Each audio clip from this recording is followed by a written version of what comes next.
పెద్దపల్లి జిల్లా రామగుండం కార్పొరేషన్లో జరిగిన కౌన్సిల్ సమావేశం గందరగోళంగా మారింది.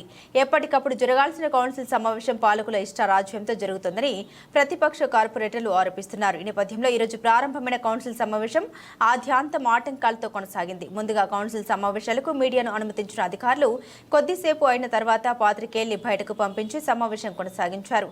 ఇదేంటని అడిగే పరిస్థితి లేదు. ఇకపోతే అభివృద్ధి పనులపై చర్చ జరుగుతుండగానే బీఆర్ఎస్ పార్టీ కార్పొరేట్లు స్థానిక సమస్యలపై ఏకరువు పెట్టారు. ప్రధానంగా ఇటీవల రామగుండం ఎరువుల కర్మాగారం నుండి విషపూరిత రసాయనాల్ని కాల్వలోకి వదలడంతో విపరీతమైన వాసన వెలువడింది. దీంతో సమీపంలోని 35, 12, 13 డివిజన్లకు చెందిన ప్రజలు తీవ్ర అస్వస్థతకు గురయ్యారు. ఆర్ఎఫ్సీఎల్ యాజమాన్యం నిర్లక్ష్యంగా వ్యవహరిస్తూ ప్రజల ప్రాణాలతో చెలగాటమాడుతోందని ప్లకార్డులతో నిరసన నినాదాలు చేశారు. మరోవైపు 25వ డివిజన్ కార్పొరేటర్ నగునూరి సుమలత ప్లకార్డులతో నగర మేయర్ పొడియం వద్ద బైఠాయించింది. తమ డివిజన్ అభివృద్ధి చేయడం లేదంటూ తీవ్రస్థాయిలో మండిపడింది.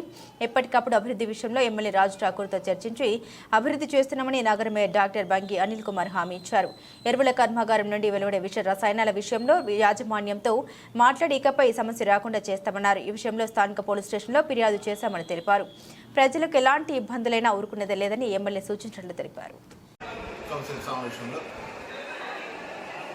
రెగ్యులర్గా జీతాలు అంశం, ఆ తర్వాత వర్కర్స్ విషయం, ఆ తర్వాత ఈ చెత్త గురించి అంశాలు, ఆ తర్వాత రోడ్డు ఆక్రమణ విషయాల గురించి అంశాలు, అన్ని అంశాలు నార్మల్ రొటీన్ అంశాలతో పాటు అభివృద్ధి టీఎఫ్ఐడిసి నిధులు కానివ్వండి, అభివృద్ధి కార్యక్రమాలు ఎట్లా జరుగుతున్నాయి అనేది దాంట్లో చర్చ జరిగింది. దాదాపు అందరికీ ఎవరికి ఇబ్బంది లేకుండా మొట్టమొదట కార్పొరేటర్స్ ఆర్ఎఫ్సీఎల్ సంబంధించి విషవాయువు బయటకు వస్తుందని చెప్పేసి ముఖ్యంగా ఆ అంశం పైన లేవనెత్తిన సందర్భంగా కొద్దిగా సేపు అంతరాయం అయింది కనుక ఒక 15 నిమిషాలు సభ వాయిదా వేయడం జరిగింది.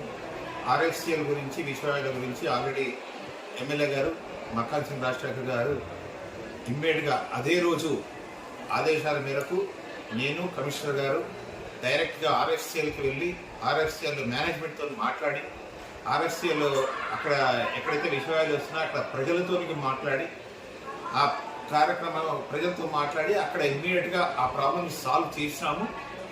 అలాగే ఆర్ఎఫ్సీఎల్ నుంచి వచ్చే విషయాలకు సంబంధించి ఇమ్మీడియట్గా పోలీస్ స్టేషన్లో కంప్లైంట్ ఇవ్వడం కూడా జరిగింది. ఖచ్చితంగా ప్రజలకు ఇబ్బందులు ఏవైతే అవుతున్నాయో దాని మీద ఖచ్చితంగా కఠినమైన చర్యలు మన మున్సిపల్ కార్పొరేషన్ నుంచి తీసుకోబడతాయి. ఎమ్మెల్యే గారు కూడా మక్కాల్ సింగ్ రాజశేఖర్ కూడా క్లియర్గా చెప్పినారు. ప్రజలకు ఎటువంటి ఇబ్బందులు జరిగినా ఆర్ఎఫ్సీఎల్ నుంచి వాళ్ళ మీద కఠిన చర్యలు కూడా తీసుకోవాలని చెప్పేసి ఆల్రెడీ 4-5 డేస్ బ్యాకే ఆల్రెడీ ఎమ్మెల్యే గారు అదే రోజు నైట్ చెప్పారు. అదే రోజు నైటే నేను, కమిషనర్ గారు కూడా ఆర్ఎఫ్సీఎల్ మేనేజ్మెంట్ దగ్గరికి వెళ్ళి మాట్లాడడం కూడా జరిగింది. ఆర్ఎఫ్సీఎల్ వాటి 35, 13, 12 డివిజన్ గుండా వెళ్ళే ప్రధాన నాలాలో అమ్మోనియా రిలీజ్ చేయడం జరిగింది. దానితోటి వాడలల్లో విపరీతమైన స్మెల్ వచ్చింది. కనీసం అక్కడ ఎవరు కూడా తట్టుకోలేకపోయినాం. మా డివిజన్ వాళ్ళు దానికి కాలువకు దగ్గరైతే ఉన్న వాళ్ళు మాకు చెప్పడంతో మేము అక్కడికి వెళ్ళి చూడడం జరిగింది. తట్టుకోలేక భరించలేనంత స్మెల్ వచ్చింది. దాంతో చిన్నపిల్లలు కూడా అస్తవ్యస్తకు గురయ్యారు. పెద్దవాళ్ళు, ముసలి వాళ్ళు కూడా ఇబ్బంది జరిగింది. అదే కనుక నైట్ కనుక జరిగే ఉంటే చాలా పెద్ద ప్రమాదమే జరిగేది. దాన్ని గుర్తించి ఎంబడే మేము దానికి నిరసనగా తెలపడంతో దాంతో సిఐ గారు కూడా వచ్చిండ్రు.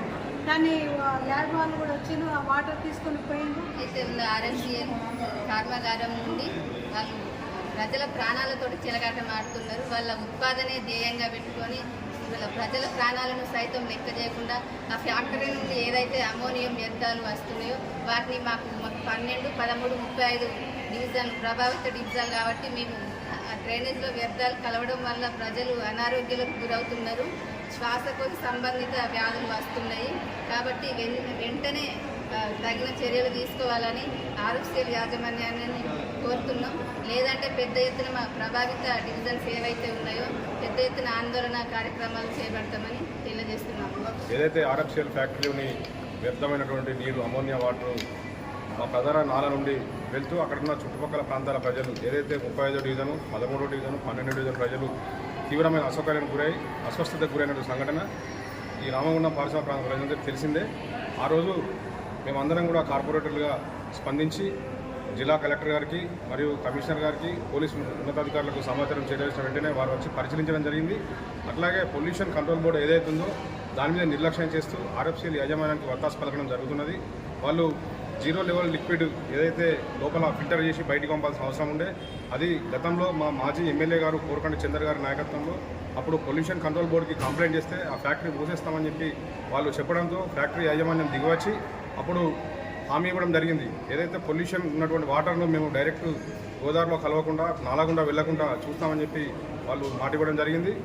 ఆ మాట ఇప్పుడు నీటి మూటలుగా మారిపోయిందని ఇప్పుడున్న గౌరవ ఎమ్మెల్యే గారు కూడా దాన్ని స్పందించి వాళ్ళ మీద క్రిమినల్ కేసు పెడదామని చెప్పి చెప్పడం జరిగింది. చాలా సంతోషం. స్పందించినందుకు ఎమ్మెల్యే గారు కూడా ధన్యవాదాలు.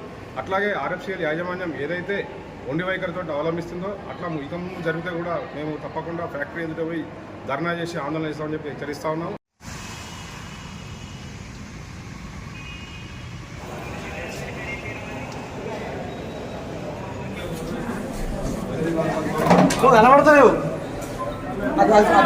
జై తెలంగాణ జై తెలంగాణ తీసుకోవాలి ఆర్ఎఫ్సిఎల్ పై వెంటనే ఆర్ఎఫ్సిఎల్ పై వెంటనే ఆర్ఎఫ్సిఎల్ పై వెంటనే తీసుకోవాలి ఆర్ఎఫ్సిఎల్ పై వెంటనే తీసుకోవాలి.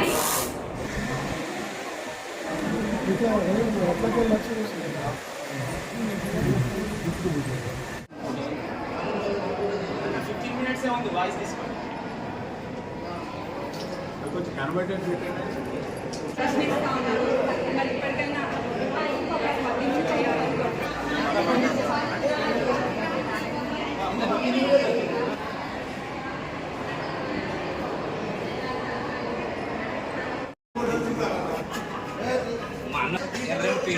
ఎర్రని తిట్లుంటే